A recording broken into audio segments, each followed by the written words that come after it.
আমি হব মদিনা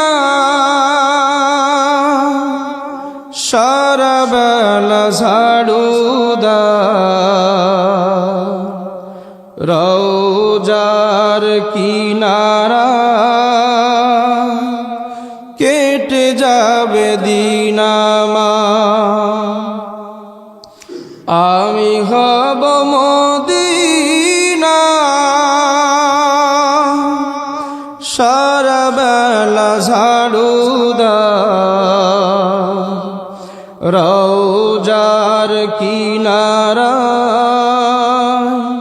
কেটে যাবে দিন আমার। স্বপ্ন যদি হয় গো পূরণ, ধন্য হবে মোর জীবন মরণ। আমার স্বপ্ন যদি হয় গো পূরণ, ধন্য হবে মোর জীবন মরণ। আমি হব মদিনা সারা বেলা ঝাড়ুদার, রওজার কিনারা কেটে যাবে দিন আমার। মারহাবা কন্যা। আপনি আমি যদি মদিনার কামলিওয়ালার, মদিনার ওখানে গিয়ে ঝাড়ুদার হতে পারে, এর চাইতে আসমানের নিচে আর বান্দা, ভালো বান্দা আর কেউ হতে পারে? যে নবীর ঘরে গিয়ে ঝাড়ু দিতে পারে, নবীর ঘরে গিয়ে সিজদা দিতে পারে, আমি মনে করি তার চাইতে উত্তম মানুষ আর হতে পারে না। কথা ঠিক কিনা?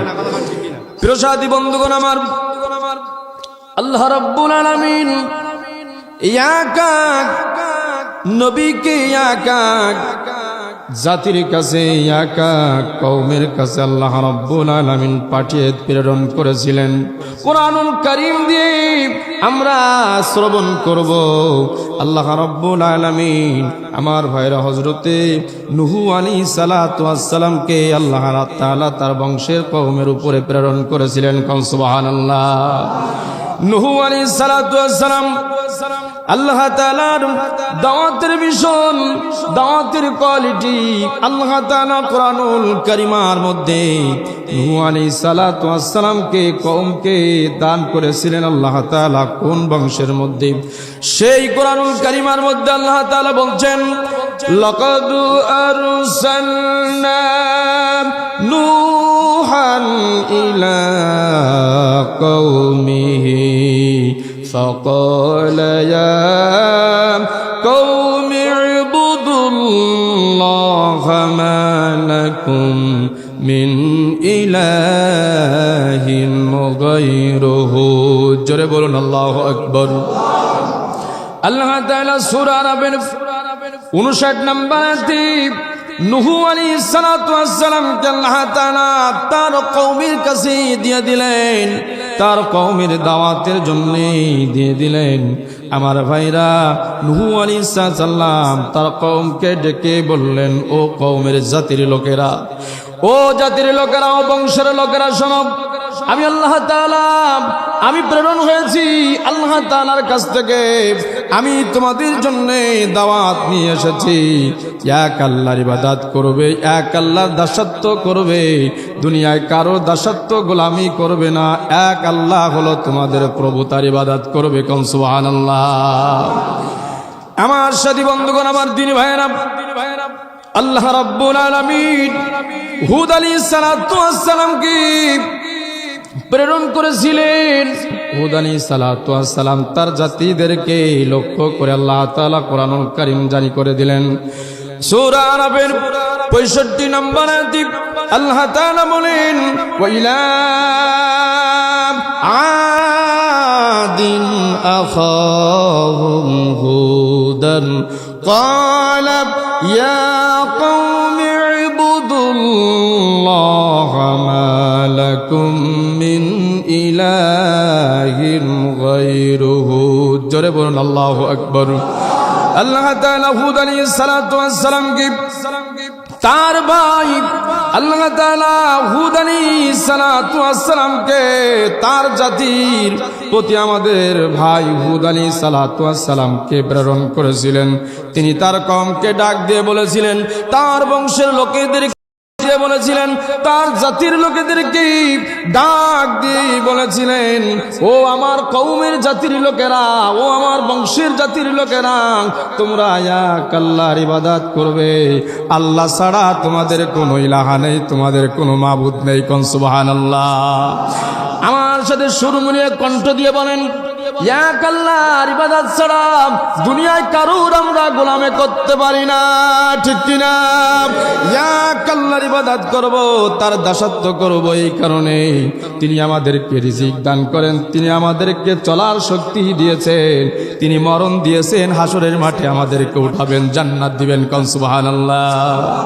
আমার সাথী বন্ধুগণ, আমার শুধু তাই নাই, ক্রমান্বয়ে আল্লাহ রাব্বুল আমিন এত সুন্দর করে এক এক বংশের প্রতি এক এক নবীকে আল্লাহ রাব্বুল আমিন পাঠিয়েছিলেন। আল্লাহ তাআলা হযরত সালেহ আলাইহিস সালাতু ওয়াস সালামকে পাঠিয়েছিলেন তার কওমের জাতির লোকেদের কাছে দাওয়াতের কারণে, তার কওমের লোকেদের কাছে দাওয়াতের কারণে। সেটা আল্লাহ তাআলা সূরা নবীর ৭৩ নম্বর আয়াতে আল্লাহ তাআলা বলেন, ওয়া ইলা সামুদ আখাহুম সালিহান ইয়া সালিহান ক্বালা ইয়া কওমি ইবুদুল্লাহা মা লাকুম মিন ইলাহিন গায়রুহু। জোরে বলুন আল্লাহু আকবার। আল্লাহ তাআলা সালেহ আলাইহিস সালাতু ওয়াস সালাম কি সালেহ আলাইহিস সালাতু ওয়াস সামুদ জাতির প্রতি সালেহ আলাইহিস সালাতু ওয়াস সালামকে তার ভাই সালেহ সাল্লামকে প্রেরণ করেছিলেন, যার জাতির কাছে, তার বংশের কাছে সালেহ আলাইহিস সাল্লামকে আল্লাহর পক্ষ থেকে নবী প্রেরণ করে দাওয়াত দিয়েছিলেন।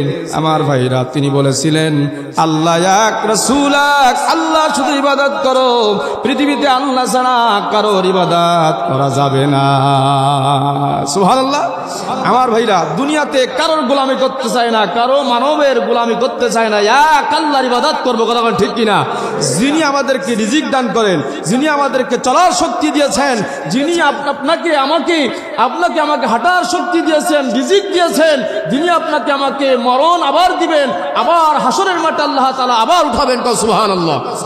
আমার প্রিয় ভাইরা, কত সুন্দর করে আল্লাহ তাআলা কোরআনুল কারীম দিয়া এক এক নবীর উপরে, এক এক নবীকে আল্লাহ তাআলা এক এক বংশের উপরে এক এক নবীকে আল্লাহ তাআলা সেট করে দিয়েছেন। এই কারণে কাল হাসরের মাঠে কাফেররা, মুশরিকরা তারা বলবে, আমাদের কাছে কোনো ইসলাম আসে নাই, ঠিক কিনা? তারা অস্বীকার করবে। এই কারণে তারা নামাজ পড়ি না, তারা আল্লাহকে অস্বীকার করি, রাসূলকে আপনার আমার অস্বীকার করে, কটূক্তি করে। এই কারণে আল্লাহ তাআলা প্রমাণ দেওয়ার জন্য, আল্লাহ তাআলা কাল হাসরের মাঠে প্রমাণ নেওয়ার জন্য এক এক বংশের কাছে এক এক বংশের নবী আল্লাহ তাআলা পাঠিয়ে দিবেন। কোন সুবহানাল্লাহ।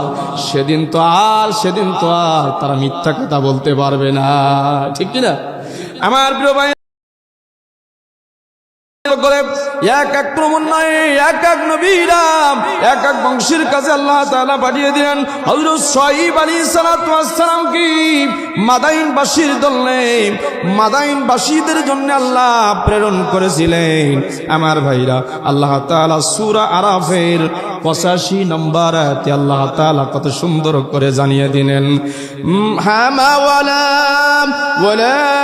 মাদাইনা আখাহুম শুআইবান ক্বালা ইয়া কওমি ইবুদুল্লাহা মা লাকুম মিন ইলাহিন গায়রুহু। জোরে বলুন আল্লাহু আকবার। শুআয়ব আলাইহিস সালাম মাদাইনবাসীদের জন্য আল্লাহ তাআলা প্রেরণ করে শুআয়ব আলাইহিস সালাম তার কওমকে ডেকে বললেন, ও কওমের জাতির লোকেরা শোনো, এক আল্লাহর ইবাদত করবে, দুনিয়ায় কারোর গোলামি করবে না, এক আল্লাহর ইবাদত করবে, আল্লাহ ছাড়া তোমাদের কোনো ইলাহা নাই, হাসরের মাঠে কেউ তোমাদের বাঁচাতে পারবে না। বলেন ঠিক কিনা? আমার প্রিয় ভাইরা, আমার শুধু তাই নাই, যত নবী এসেছে, যত আউলিয়া কেরাম এসেছে, যত বুজুর্গ এসেছে, আল্লাহ তাআলা কত সুন্দর করে সেট করে দিলেন আমাদের নবীকে। আল্লাহ তাআলা সকল বিশ্ব জাহানের জন্য আল্লাহ তাআলা শেষ বেশ আমাদের নবীকে দিয়ে দাওয়াত দিয়ে দিলেন। কোন সুবহানাল্লাহ। দাওয়াত দিয়ে বললেন কত সুন্দর করে কোরআনুল কারীমার আল্লাহ তাআলা জানিয়ে দিলেন, ইয়া আইয়ুহান নাসু উবুদু রাব্বাকুমুল্লাযী খালাকাকুম ওয়াল্লাযীনা মিন ক্বাবলিকুম লাআল্লাকুম তাত্তাকুন।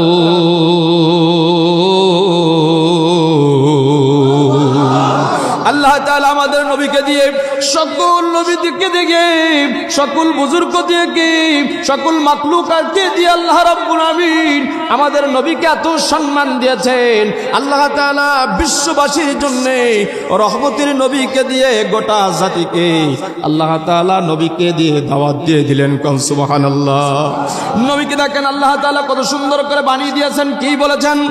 এই মানব জাতি তোমরা ইবাদত করো তোমাদের সেই ব্যক্তি, সেই প্রতিপালকের যিনি তোমাদেরকে সৃষ্টি করেছেন, তোমাদের পূর্বদেরকেও সৃষ্টি করেছেন। কোন সুবহানাল্লাহ। আমরা এখন সৃষ্টি হয়েছি আল্লাহর ইবাদত করি। শেষ নবীর উম্মত আমাদের যারা চলে গেছে তারাও পূর্ববর্তী, তারা ছিল কি ছিল না? কত সুন্দর আল্লাহ সেট করে দিয়েছেন। বলতেছেন আল্লাহ তোমাদের সৃষ্টি করেছে, যিনি তোমাদেরকে সৃষ্টি করেছেন পূর্বদেও তোমাদেরকে সৃষ্টি করেছিল, এবং তোমরা আল্লাহ তাকওয়া অর্জন করো, আল্লাহর খোদা ভীতি অর্জন করো, আল্লাহ তাআলা তোমাদেরকে জান্নাত দিয়ে দিবে। কোন সুবহানাল্লাহ। খোদাবরি মানে ঈমান মানে কি দেখেন? আল্লাহ তাআলার একাত্মবাদ বিশ্বাস করতে হবে, ইয়াকিন করতে হবে, দাসত্ব করতে হবে, আল্লাহ তাআলা রাসূলকে বিশ্বাস করতে হবে, তার কিতাবকে বিশ্বাস করতে হবে। আল্লাহ তাআলা বলেন এইগুলো যদি তোমরা করতে পারো তোমরা জান্নাতে চলে যাবে। কোন সুবহানাল্লাহ।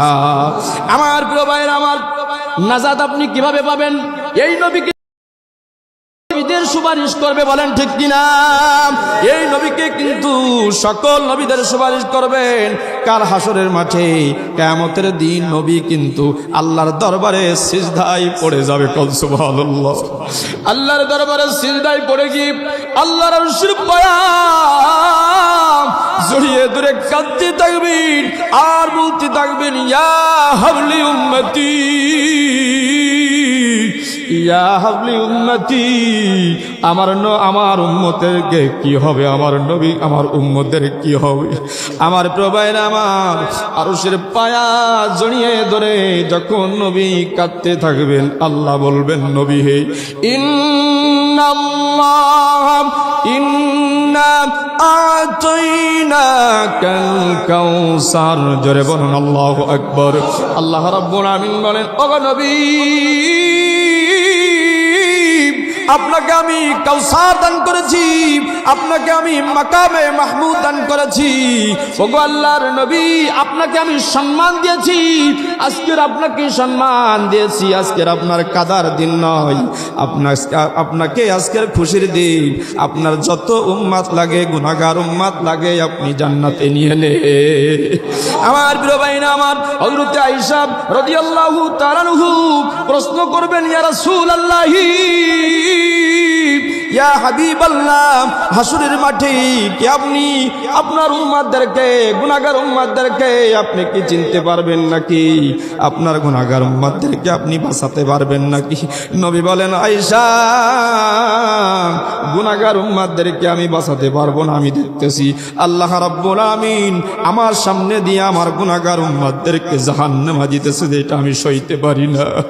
আল্লাহ রাব্বুল আমিন বলবেন, আয়েশা, আল্লাহ রাব্বুল আমিন নবীকে বলবেন, আয়েশা শোনো শোনো, আমার গুনাহগার উম্মতেরা যারা নামাজ পড়বে, ইবাদত করবে, আল্লাহ দাসত্ব করবে, নবীর মানবে, তাদেরকে আমি চিনতে পারবো, কারণ তাদের কপালে নূর চমকাতে থাকবে, শরীরগুলো চমকাতে থাকবে। কোন সুবহানাল্লাহ।